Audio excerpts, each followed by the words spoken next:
கரூர் வழக்கு தொடர்பாக செந்தில் பாலாஜி சிபிஐல ஆஜராகியிருந்தார். ஆனால் அதை பற்றி எந்த நியூஸுமே வந்து பெருசாக வெளில வரல. அதுக்கு பதிலாக தான் இந்த ரஜினிகாந்த் லெட்டரை விட்டாங்களா, டேக் டைவர்சன் டேக் டைவர்சன். எந்த மீடியாக்களும் அதை விவாதம் பண்ணல. இதுவே திரு விஜய் அவர்கள் சிபிஐ ஆஜராகி நிறைய விவாதம் இருக்கு.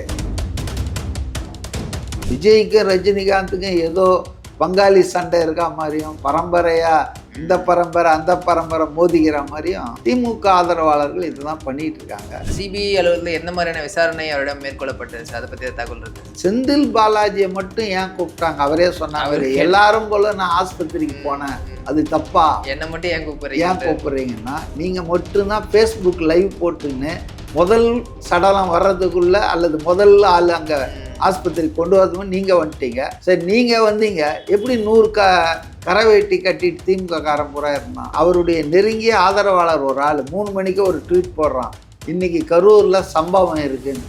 இதுதான் சம்பவமா? எல்லாமே நெட்வொர்க் பார்த்தீங்கன்னா செந்தில் பாலாஜி வந்து அங்கே மாற்றாருங்க. அது மட்டும் இல்லாமல்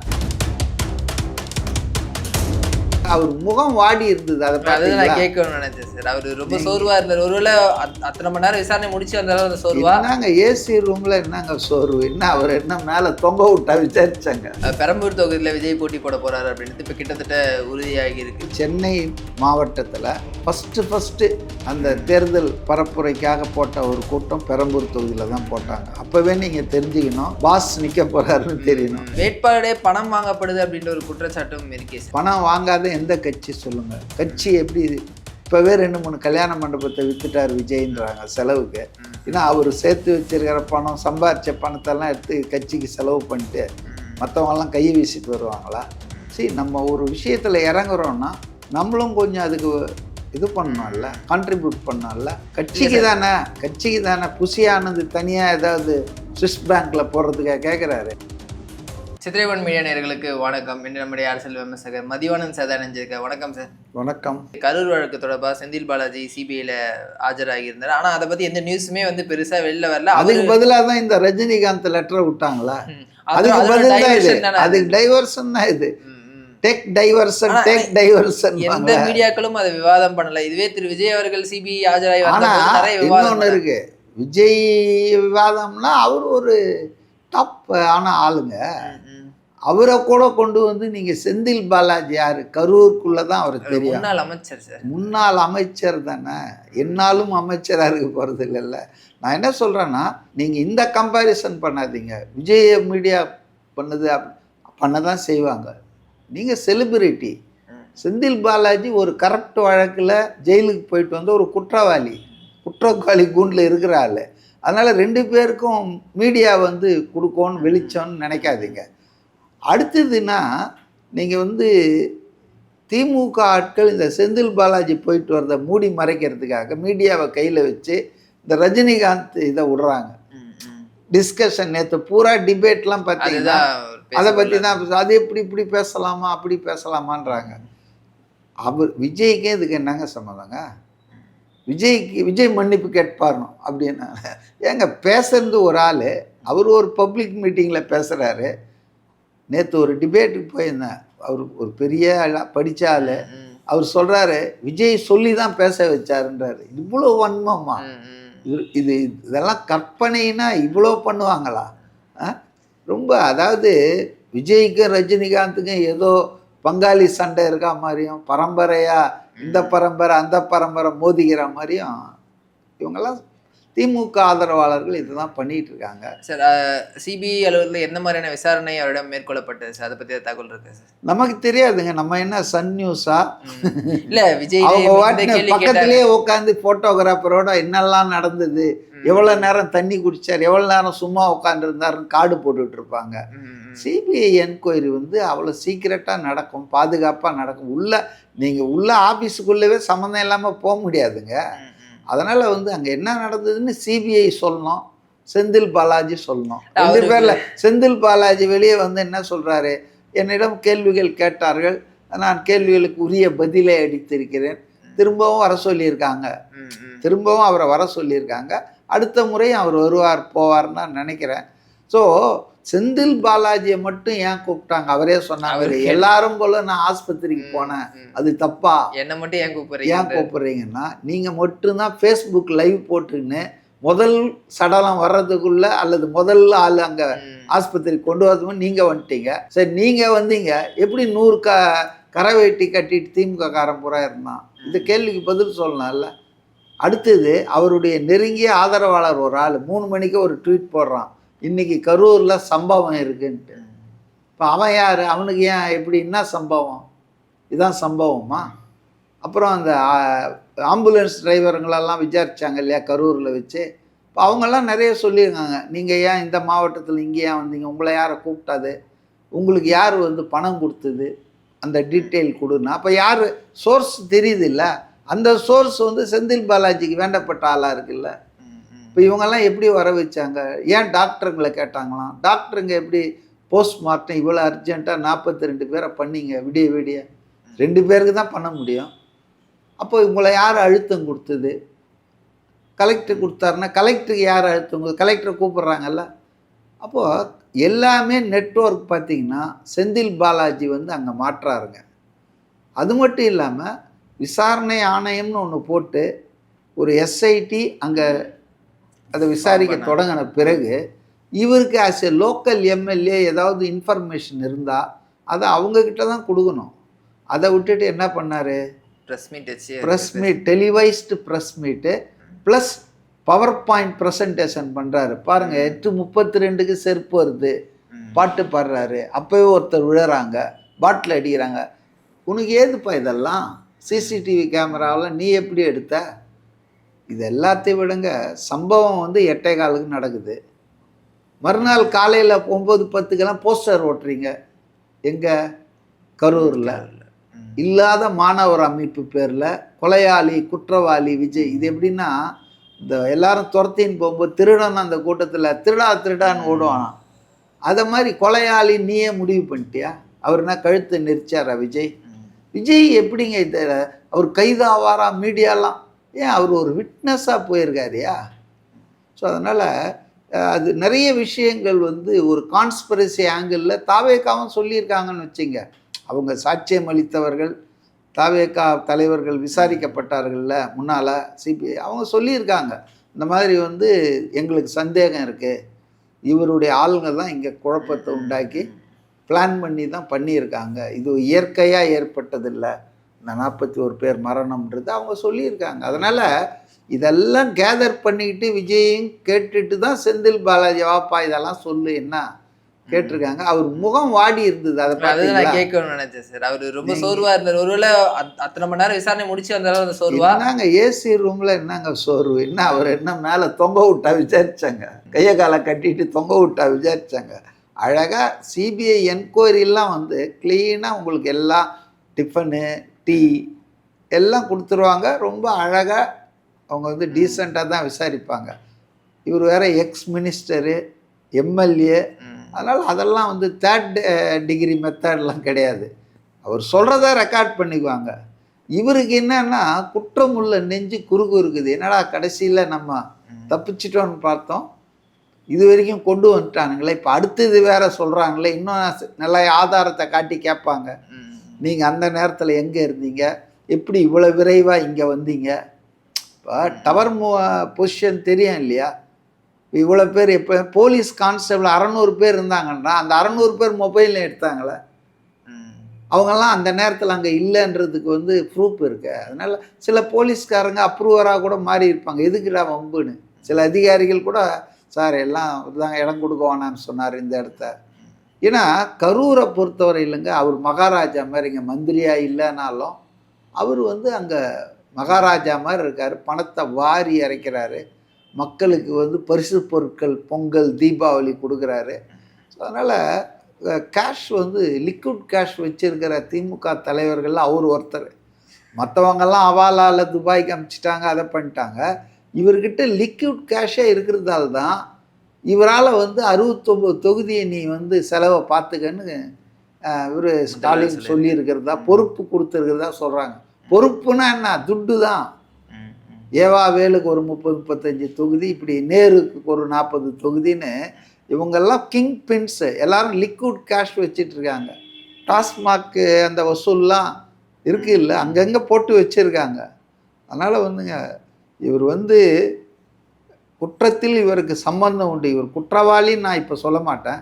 ஆனால் அந்த நிகழ்ச்சி தற்செயலானதல்ல, அது ஒரு திட்டமிட்ட சதி. நீங்கள் கேட்கலாம், திட்டமிட்ட சதினா ஏன் வந்து என்ன நோக்கம் அப்படின்னு கேட்கலாம்.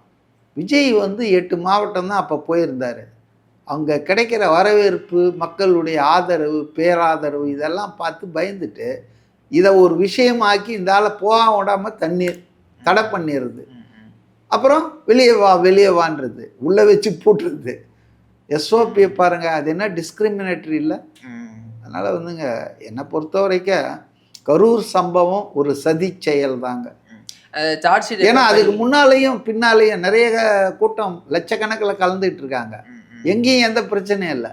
ஒய் இன் கரூர் அலோன்? அதான் அங்கே எல்லாருக்குமே கேள்வி என்னென்னா, அதுக்கு முன்னாலேயும் பெரிய பெரிய மாநாடுகள் கூட்டங்கள்லாம் நடந்திருக்கு, அதுக்கு பின்னாலேயும் நடத்திட்டு இருக்காரு. பட் ஏன் கரூரில் மட்டும் இது நடக்குது? இப்போ கரூரில் வேலை வச்சுருக்காங்க இவங்க, அதானே உண்மை. சார்ஜ் ஷீட் எப்போ ஃபைல் பண்ண வாய்ப்பு? இந்த மாதம் இறுதியில் பண்ணிவிடுவாங்கன்னு சொல்கிறாங்க. அப்போது கண்டிப்பாக செந்தில் பாலாஜி பேர் வந்து சார்ஜ் ஷீட்டில் இடம்பெறும்ன்ற மாதிரி நம்ப தகுந்த வட்டாரங்கள் சொல்கிறாங்க. ஏன்னா அந்த அளவுக்கு மெட்டீரியல் எவிடன்ஸ் வந்து சிபிஐ கிட்ட இருக்குது. அதாவது விஜய் தரப்பு ஆட்கள் எல்லாருமே கொடுத்துருக்காங்க, பப்ளிக்கை விசாரிச்சிருக்காங்க, ஆம்புலன்ஸ் டிரைவர், டாக்டர்கள், போலீஸ்லேயே சில பேர், அவங்க ஸ்டேட்மெண்ட்லாம் இருக்குல்ல. ஸோ அதனால் வந்துங்க நிச்சயமாக செந்தில் பாலாஜி, ஆனால் அது வந்து தேர்தலுக்கு முன்னாலே ஏதாவது வருமானது எனக்கு சந்தேகம்தான். பெரம்பூர் தொகுதியில் விஜய் போட்டி போட போகிறாரு அப்படின்றது இப்போ கிட்டத்தட்ட உறுதியாகி இருக்குது சார். எந்த மாதிரியான வேலைகள் அங்கே போயிட்டுருக்கு? சென்னை மாவட்டத்தில் ஃபஸ்ட்டு அந்த தேர்தல் பரப்புரைக்காக போட்ட ஒரு கூட்டம் பெரம்பூர் தொகுதியில் தான் போட்டாங்க. அப்போவே நீங்கள் தெரிஞ்சுக்கணும், இங்கே தான் பாஸ் நிற்க போகிறாருன்னு தெரியணும். அங்கே அந்த மீட்டிங்கில் புஷி ஆனந்த் கலந்துக்கினார், ஆதவ் அர்ஜுனா, நாஞ்சில் சம்பத்து, செங்கோட்டையன், அப்புறம் நம்ம ஜேசிடி பிரபாகரன், எல்லாம் டாப் கன்ஸ் எல்லாம் அதில் இருந்தாங்க. அப்போ அது ஒரு ஸ்டார் தொகுதியாக ஆக போகுதுன்றது நம்ம தெரிஞ்சுக்கிட்டோம். அதே போல் புஷி ஆனந்த் சில தினங்களுக்கு முன்பு அங்கே தேர்தல் பணிமனை, தேர்தல் அலுவலகத்துக்கு அந்த இதெல்லாம் போடுவாங்க இல்லையா, பூமி பூஜை, அதுக்கு போயிட்டு வந்தார். அது இல்லாமல் மார்ச் 10 வந்து நேர்காணல் பண்ணார் இல்லைங்களா, ஒரு 60 பேருக்கு அவங்களெல்லாம் ஃபைனல் பண்ணி அவங்கக்கிட்டே சொல்லிட்டாராம், நீங்கள் தான் கேண்டிடேட்டு, அஃபிஷியல் அனௌன்ஸ்மெண்ட் முறையாக வரும், you start now it self, election ஒர்க்கை தொடங்கிடுங்க தொகுதியிலன்னு. அதனால தான் நீங்கள் பாருங்கள், ஆதவ் அர்ஜுனா அவர் தொகுதியில் வேலையை பண்ணிகிட்ருக்காரு, அருண்ராஜ் திருச்செங்கோட்டில் வேலையை பண்ணிகிட்ருக்காரு, கோபிச்செட்டிப்பாளையத்தில் செங்கோட்டையன் தேர்தல் பிரச்சாரத்தை நடத்திட்டு இருக்கிறாரு. இப்படி புஷி ஆனந்த் டி நகரில் வேலையை தொடங்கிட்டாரு, வெங்கட்ராம மயிலாப்பூரில் வேலையை தொடங்கிட்டாரு. அப்படியே அவங்கவுங்களுக்கு சொல்லிட்டாங்க, அன்அஃபிஷியலாக சொல்லிட்டாங்க. அஃபிஷியலாக 234 தொகுதிக்கும் அறிவிக்கும் போது தான் அதை அறிவிப்பாங்க. இல்லை சார், இப்போ மற்ற கட்சிகள் எல்லாம் வந்து வேட்பாளர்கள் ஆல்ரெடி செலக்ட் பண்ணி அவங்க வந்து வேலைகளை பார்த்துட்டு இருக்காங்க. இதில் வந்து தாவேக்க கொஞ்சம் பின்தங்கி இருக்கும். எப்படி சொல்றீங்க? இன்னைக்கு தான் நேர்காணலே முதல்வர் இந்த தொகுதி இவர் தான் நிப்பாரு அப்படின்றது இந்த கான்செப்ட். அது மாதிரி தாவேக்காலையும் அவங்களுக்கு தெரியுங்க. அதாவது பின்தங்கிறதெல்லாம் இல்லை. என்ன கேட்டால் இந்த எலெக்ஷன் டேட் அனௌன்ஸ் பண்ணதுலேருந்து அவங்க நடவடிக்கைகள் ரொம்ப சுறுசுறுப்பாகிடுச்சு. பழைய மாதிரி கிடையாது, கேப் போட்டு பண்ணுவாங்க, அதெல்லாம் இப்போ இல்லை. அந்த தேர்தல் அன்னைக்கு பாருங்கள், அவர் சிபிஐயில் அங்கே விசாரணையை முடிச்சுட்டு வெளியே வரும்போதே தேர்தல் தேதி வந்துடுச்சு. அப்போ வந்த அந்த இது அடையாளமே பாருங்கள் எவ்வளோ உற்சாகத்தோடும். அதுக்கப்புறம் பார்த்தீங்கன்னா அவர் ஒரு முக்கிய கூட்டம் போட்டிருக்காரு, வாய்ஸ் ஆஃப் காமன்ஸில் போயிட்டு ஒரு ஆலோசனை கூட்டம், டக்குன்னு எல்லா வேலையும் நடக்குதுங்க. தாவேக்கனுடைய முக்கிய திமுக கூட்டணியில இழுபறியா இருக்குது இல்லை, இன்னும் பேச்சுவார்த்தை ஒதுக்கிட இப்பதான் 4 கட்சிகள் இல்ல. அது எப்படி சொல்றீங்க? எல்லா தேர்தல்களிலும் அது நடக்கக்கூடிய விஷயங்கள் தானே சார். அதே போலதான் இங்கேயும் எல்லாம் பண்ணி வச்சிருப்பாங்க, அது நல்ல நாளா பார்த்து ரிலீஸ் பண்ணிடுவாங்க. ஆனா எல்லாருக்கும் சொல்லி இருப்பாங்க, நீங்க தான் நிக்க போறீங்கன்னு. இன்னும் புதுசா இந்த அறிவிச்சாதான் தெரியல, எனக்கு அதிர்ச்சியா இருக்கு, அப்படிலாம் இல்லை. இல்லை, வேட்பாளரே பணம் வாங்கப்படுது அப்படின்ற ஒரு குற்றச்சாட்டும் இருக்கே சார். இதெல்லாம் வந்துங்க பணம் வாங்காத எந்த கட்சி சொல்லுங்க? கட்சி எப்படி இப்போவே 2-3 கல்யாண மண்டபத்தை வித்துட்டார் விஜய்ன்றாங்க செலவுக்கு. ஏன்னா அவர் சேர்த்து வச்சிருக்கிற பணம், சம்பாதிச்ச பணத்தெல்லாம் எடுத்து கட்சிக்கு செலவு பண்ணிட்டு மற்றவங்கெல்லாம் கையை வீசிட்டு வருவாங்களா? சரி, நம்ம ஒரு விஷயத்தில் இறங்குறோன்னா நம்மளும் கொஞ்சம் அதுக்கு இது பண்ணணும்ல, கான்ட்ரிபியூட் பண்ணோம்ல. கட்சிக்கு தானே புசியானது தனியாக ஏதாவது ஸ்விஸ் பேங்க்கில் போடுறதுக்காக கேட்குறாரு. இப்போ முதல்ல இந்த தேர்தலில் பண முதலைகளோடு மோத போகிறாங்க. இவங்கெல்லாம் சாமானிய வீட்டு பிள்ளைங்களாக இருக்க போகிறாங்க பெரும்பகுதி. அப்போ அவங்களுக்கு ஓரளவுக்கு செம்பேலன்ஸ் ஆஃப் ஃபைட்டிங்காவது இருக்கணும்ல. போட்டி போடுறப்ப விஜய் செல்வாக்கு, விஜய் முகம், இதனால் அவங்க கரை சேருவாங்கன்றது வேறு விஷயம். ஆனால் அதுக்காக பேசிக்காக சில விஷயம் செய்யணும் இல்லை. சுவர் எழுத்து பண்ணணும், போஸ்டர் ஓட்டணும், வீடு வீடாக போய் ஆளுங்களை பார்க்கணும், அதுக்கு ஒரு டீம். அப்போ செலவுன்றது எலெக்ஷன் கமிஷனே சில லட்சங்கள் இவங்கெல்லாம் கோடிகள் செலவு பண்ணிட்டு இருக்காங்க. ஒரு தொகுதிக்கு 50 கோடி 100 கோடி திமுக அதிமுக. இவங்க at least what ever the election commission has permitted, அந்த சீலிங் இருக்குல்ல, அதையாவது செலவு பண்ணணும்ல. அதுக்காவது உங்ககிட்ட பணம் இருக்கணும்ல. இப்போ எல்லாருக்கும் 234க்கும் தாவேக்கா கொடுக்குற அளவுக்கு அதுக்கிட்ட பணம் இருக்கா? ஆனால் அப்பயுமே அந்த பணம் அப்படின்ற அந்த கிரைட்டீரியாவை பேஸ் பண்ணி தானே சார் வந்து வேட்பாளர் தேர்வு பண்ணப்படுறாங்க. இல்லைங்க, அது ஒரு கேட்டகரிங்க. இப்போ நீங்கள் பணமே இல்லாத ஆள்கிட்ட சீட்டை கொடுத்துட்டு ரொம்ப நல்லவருங்க, ஆனால் பைசா வேலை ஓட்டு போடுங்கன்னா அது வந்துங்க தேர்தல் நாய் வேஷம் போட்டால் குறைச்சாகணுங்க. When you are fighting an election against money bags, rich people, looters, அப்போ நீங்கள் வந்து கொஞ்சம் கூட பணத்தை செலவு பண்ணாமல், ஏன்னா இந்த சிஸ்டம் அந்த மாதிரி கரோடாயிருக்கு. இப்போ நான் சொல்கிறேன், 2 விஷயம் சொல்கிறேன் கேட்டுங்க. தமிழ்நாட்டு மக்கள் இந்த ஊழல் ஆட்சியில் தொடர்ந்து இருந்ததின் விளைவு அவங்க எப்படி ஆயிட்டாங்கன்னா, பணம் வாங்கிறது தப்பு இல்லை, லஞ்சம் வாங்கிறது தப்பு இல்லை, ஒரு படி மேலே போயிட்டாங்க. சார் சரவணன் ரொம்ப நல்ல ஆள் சார், என்ன சொல்கிறீங்க? பைசா வாங்கினாருன்னா கச்சிதமாக வேலையை முடிச்சிடுவார் சார். நாணயமான ஆள் சார். எது நாணயம்? பைசா வாங்காமல் இருக்கிறது தான் நாணயன்றது போய் வாங்கினா முடிக்கிறது இப்போ நாணயன்ற லெவலுக்கு தமிழ்நாட்டை கொண்டு வந்து வச்சுட்டாங்க. நம்ம சிந்தனைகள்லாம் மாற்றிட்டாங்க. இன்றைக்கி ஓட்டுக்கு பணம் கொடுக்குறதுக்கு போய் அடுத்தது கூட்டணி கட்சிகளுக்கே பணத்தை கொடுத்து விலைக்கு வாங்குறாங்க. அப்போ இந்த சூழலில் வந்து நீங்கள் வந்து எதிர்கொள்ளணும், இவங்களை முறியடிக்கணும்னா நீங்கள் எம்டி பாக்கெட்டில் கையை விட்டுக்கிட்டு போயிட்டு நான் ரொம்ப நல்லவன் ஓட்டு போடுங்கன்னா போட்டுருவாங்களா ஜனங்க? பல ஜனங்க கேட்குறாங்க. எனக்கு தேர்தல் பணி கம்யூனிஸ்ட் கட்சியில் இருக்கும்போது நான் பல சட்டமன்ற தேர்தல், நாடாளுமன்ற தேர்தல், எல்லா தேர்தல்லையும் பணியாற்றியிருக்கேன். 15 நாள் 20 நாள் லீவு போட்டு ஆஃபீஸுக்கு அங்கேயே போய் டென்ட் அடிச்சுட்டு நாங்கள் ஒரு குரூப் போவோம். எங்கிட்ட கேட்டிருக்காங்க, சார் அவங்க வந்து 5000 ரூபாய் தராங்க, நீங்கள் எவ்வளோ தரீங்க? ஏம்மா நாங்கள் கம்யூனிஸ்ட் கட்சிமா, மக்களுக்காக இருக்கிறோமா? இல்லை சார் ஏதாவது கொஞ்சம் தாங்க சார்னுவாங்க. அப்போ மக்கள் மனநிலையே பணத்தை எதிர்பார்க்கறது, என்னது ஏதாவது அவங்க செய்வாங்களான்னு எதிர்பார்க்கறது, ஜனநாயகமே சீர்கெட்டு போயிருக்குங்க. இதை சரி பண்ணிட்ட பிறகு இதெல்லாம் இல்லாமல் பண்ணலாம். ஆனால் இன்றைக்கி இருக்கிற நிலையில் நீங்கள் போயிட்டு எல்லாரும், அதாவது நிர்வாணமாக ஓடுற ஊரில் ஒருத்தன் கோமணம் கட்டிட்டு போனால் அவனை தான் பைத்தியக்காரன்னுவாங்க. இப்போ மாற்று சக்தி அப்படின்ற ஒரு விஷயம் இங்கே எங்கே சார் இருக்கு? அவங்க மாற்று சக்தின்றது இல்லை. மாற்று சக்தின்னு சொன்னால் நீங்கள் வந்து அவங்க கையில் ஆட்சியை கொடுத்து பார்க்கணும், அவங்க ஆட்சி எப்படி நடத்துகிறாங்க, அதில் தான் நீங்கள் வித்தியாசம். இன்றைக்கி அவங்க வந்து தேர்தலில் போட்டி போடும்போதுங்க, நான் என்ன தெளிவாக சொல்கிறேன், தேர்தல் ஆணையமே ஒரு அமௌண்ட்டை அலாட் பண்ணியிருக்கு, அதுக்குள்ளே செலவு பண்ணால் ஒன்றும் தப்பு இல்லை. ஆனால் மற்ற கட்சிகள்லாம் அது மாதிரி 50 மடங்கு செலவு பண்ண போகிறாங்க. அப்போ இதுதான் மாற்று சக்தி. அதாவது விதிமீறல் இல்லாமல் சட்டத்துக்கு உட்பட்டு நியாயமாக மக்கள்கிட்ட போய் ஓட்டு கேட்க தேவையான செலவு பண்ணி தானங்க ஆகணும். சார் தாவேக்கானோட அந்த முக்கிய புள்ளிகள் எல்லாமே சென்னையை குறிவைப்பதற்கான காரணம் என்ன சார்? ஏன் சென்னைக்கு வெளியே போய் ஆண்டிப்பட்டி, அப்புறம் வந்து அருப்புக்கோட்டைக்கு போகணும்? இல்லை சார், சென்னை அப்படின்றது ஏங்க எல்லாரும் சென்னையில் இருக்கிறவங்க சென்னையில் இல்லாமல் எங்கே நிற்பாங்க? இப்போ நிர்மல்குமார் ராமநாதபுரம் இல்லை திருப்பரங்குன்றம் அவர் ஊருக்கு போயிட்டாரு, கோபிச்செட்டிப்பாளையத்துக்கு இவர் செங்கோட்டையன் போகிறாரு. அது மாதிரி அவங்கவுங்க தொகுதியில் இருப்பாங்க. இவங்கெல்லாம் சென்னையே ஆளுங்க தானேங்க. சென்னையில் தான் சட்டமன்றம் இருக்குது, சென்னையில் தான் தலைமைச் செயலகம் இருக்குது, சென்னை தான் மாநிலத்தின் தலைநகர்.